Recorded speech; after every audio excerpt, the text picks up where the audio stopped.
Hey Cakenistas, it's Marisha, and today I'm going to show you how to make a very simple, surefire buttercream frosting. I'm going to start off with my KitchenAid mixer and some unsalted room temperature butter. We're going to use our whisk attachment for this to incorporate air into our frosting to make it nice and light and fluffy and delicious.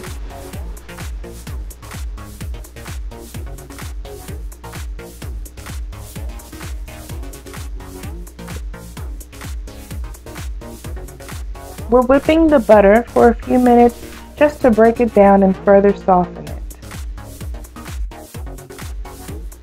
Next, I'm going to add some shortening. While this is optional, I highly recommend adding at least a small amount, especially if you're going to be outdoors or in the heat with your cake.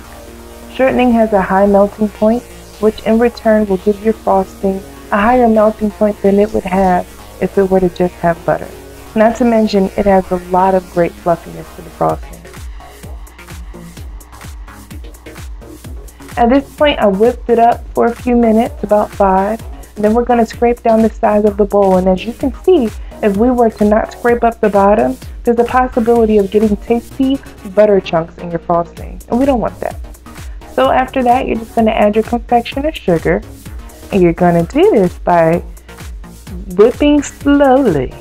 And I take my time to say this to you all because accidents do happen.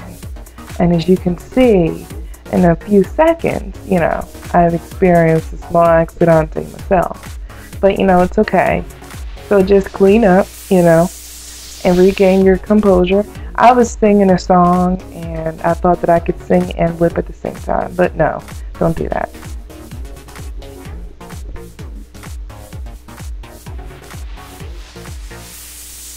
When the sugar is generally incorporated, scrape down the sides of the bowls again and whip for about 5 minutes. You'll immediately start to notice a change in the color and the amount of the frosting.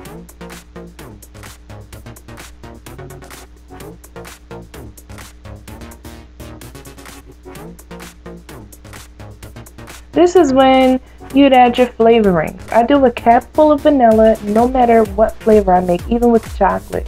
It makes a world of difference. Also add a dash of salt to bring out the sweetness. After that, take out your buttercream, put it through a few tests, and make sure that it's the perfect consistency for what you're going to be using it for. You might want to add a splash of milk if it's too stiff, or more confectioner sugar if it's too thin. It's completely up to you.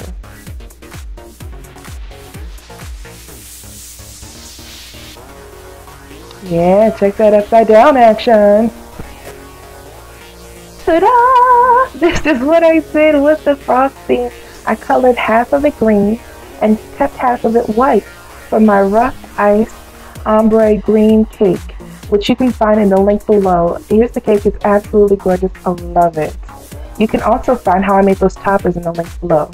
So for the full recipe of this buttercream frosting, please visit marishascouturecakes.com. And if you'd like to keep in touch, visit my fan page at facebook.com/marishascouturecakes. You're bound to get hungry, so make sure that you eat before you do. Then when you're done, find me on Instagram at Marisha's Couture. You can find me on Google Plus and Pinterest and Twitter and everything else for that matter. Alrighty guys, I hope that you enjoyed the video. Couture in a bowl of delicious fluffy frosting. Bye!